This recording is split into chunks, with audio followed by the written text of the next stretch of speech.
جانتے ہیں کہ دنیا میں نیکیاں کتنی مشکل سے کمائی جاتی ہیں۔ ہم سب کے علم میں ہے کہ آپ سے اگر پوچھا جائے کہ کیا اس وقت اٹھ کر آنا آسان ہے یا اس میں تھوڑی سی مشقت لگتی ہے، کیا آپ ہنسی خوشی اپنی یہ نیکی کسی کو دے سکتے ہیں؟ تو ہر آدمی اس کا انکار کرے گا۔ اور جو حدیث ہے آج کی وہ اس حوالے سے بہت اہم ہے اور بڑی تفصیل کے ساتھ اس میں سارے معاملات کو ذکر کیا۔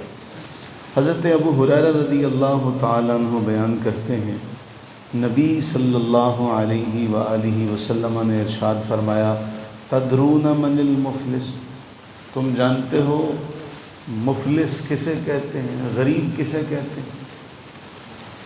مفلس کا معنی ویسے غریب نہیں ہوتا، ہمارے عرف میں اس کو غریب کہا جاتا ہے، کنگال۔ تم جانتے ہو کنگال کون ہوتا ہے؟ یعنی جس کے پاس کچھ بھی نہ ہو۔ صحابہ نے عرض کی، المفلس فینا من لا درہم لہ ولا متاع، ہمارے ہاں تو کنگال وہ ہوتا ہے، خالی دامن وہ ہوتا ہے، اس کے پاس نہ درہم ہوتی ہے، نہ دینار، نہ کوئی سامان، کوئی دنیا کا مال و متاع نہیں ہوتا۔ فرمایا نہیں۔ اب اگلا جملہ بہت اہم ہے، فرمایا ان المفلس من امتی، یہ فرمایا میری امت کا مفلس وہ ہوگا، یأتی یوم القیامت بصلاۃ وصیام وزکوٰۃ، کہ جب وہ کل قیامت کے دن آئے گا اس کے پاس نماز بھی ہوگی، اس کے پاس روزہ بھی ہوگا، اس کے پاس زکوٰۃ بھی ہوگی۔ یعنی ایسا نہیں ہے کہ اس کے پاس مال نہیں ہوگا، یہ ساری چیزیں اس کے پاس ہوں گی، اس کے پاس نماز بھی، اس کے پاس روزہ بھی، اس کے پاس زکوٰۃ بھی۔ یعنی اس کا مطلب یہ ہے کہ وہ متقی ہوگا، مالدار ہوگا، تبھی زکوٰۃ دیتا ہوگا نا، روزے بھی رکھتا ہوگا، طاقتور تندرست و توانا ہوگا، نماز پڑھتا ہوگا۔ اب اگلا جملہ بہت اہم ہے، وَيَأْتِي قَدْ شَتَمَ هَذَا، اب وہ لوگ آ جائیں گے جن کا اس نے حق مارا ہوگا۔ فرمایا کوئی آئے گا اس نے مجھے گالی دی۔ اب یہ وہ گناہ ہیں جن کو ہم برا نہیں سمجھتے، ہم صبح و شام بے تکان بولتے ہیں، کسی کے بارے میں برا کہتے ہیں، کسی کو ویسے گالیاں دیتے۔ وَيَأْتِي قَدْ شَتَمَ هَذَا، اس نے مجھے گالی دی تھی۔ اب یہ گالی ایسا گناہ ہے کہ آپ کی نیکی اگلے کو دے سکتی ہے۔ وَيَأْتِي قَدْ شَتَمَ هَذَا، اس نے مجھے گالی دی۔ کوئی آئے گا اس نے مجھ پر تہمت لگائی، کوئی آئے گا اس نے میرا مال کھایا، کوئی آئے گا اس نے خون بہایا، کوئی آئے گا اس نے مجھے مارا،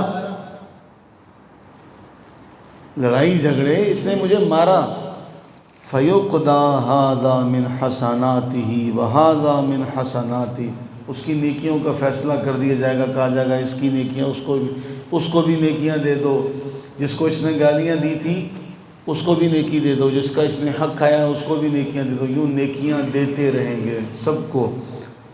فَإِن فَنِيَتْ حَسَنَاتُهُ قَبْلَ أَن يُقْضَى مَا عَلَيْهِ أُخِذَ مِنْ خَطَايَاهُمْ فَطُرِحَتْ عَلَيْهِ ثُمَّ طُرِحَ فِي النَّارِ، فرمایا اگر نیکیاں دینے سے پہلے معاملہ ختم نہ ہوا تو پھر ان کے گناہ اس کے کھاتے میں ڈال دیے جائیں گے، اس کے بھی گناہ اس کو دے دو، اس کے بھی گناہ اس کو دے دو، اس نے گالی دی تھی اس کا گناہ بھی اس کے اوپر، اس نے اس کا مال کھایا تھا اس کا گناہ بھی اس کے اوپر۔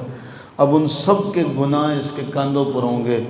اب نیکیاں تو رہیں کوئی نہیں، لے کر آیا تھا نماز، روزہ، زکوٰۃ، وہ سارا چلا گیا، بجائے نیکیوں کے اب گناہوں کا بوجھ کندھوں پر ہے۔ فرمایا اس کو جہنم میں گھسیٹ کر پھینک دیا جائے، جہنم میں ڈال دی، ثم طرح فی النار، اس کو آگ میں ڈالا جائے گا۔ فرمایا یہ میری امت کا مفلس ہے، میری امت کا مفلس ہے۔ اس میں یہ نہیں کہ کسی کافر کی بات ہو رہی ہے، الیاذ باللہ، یہ تو اس کی بات ہو رہی ہے جو نماز بھی پڑھتا ہے، جو روزہ بھی رکھتا ہے، جو زکوٰۃ بھی دیتا ہے، لیکن اس کا معاملہ یہ ہے کہ وہ زبان کی حفاظت نہیں کرتا، اپنے ہاتھ کی حفاظت نہیں کرتا، اپنے معاملات کی حفاظت نہیں کرتا، اس لیے اس کی نیکیاں لوگوں کو دے دی جائیں۔ آج ہم اتنی محنت سے نیکیاں کماتے ہیں،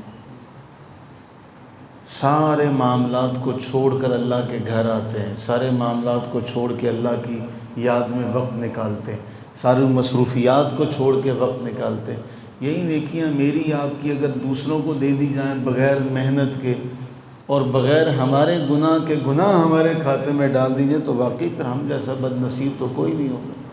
اس لیے عارفین کہا کرتے نیکیاں کرنا بڑی بات نہیں ہے، ٹھیک ہے یہ بڑا ہے، لیکن نیکیوں کو سنبھالنا اس سے بھی بڑی بات ہے۔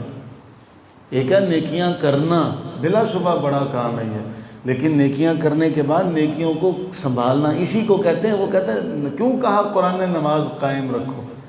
قائم رکھنے کا معنی یہ ہے کہ پڑھ کے آ گئے ہو اس کی حفاظت رکھو، جس طرح کہتے ہیں وضو قائم رکھو، یعنی اب وضو ٹوٹنے نہ دو، وضو کر لیا اس کی حفاظت کرو کہ میرا وضو نہ ٹوٹنے پائے۔ اسی طرح نیکیاں کرنے کے بعد ایسا تو نہیں کہ ہم نیکیاں بانٹے جا رہے ہیں۔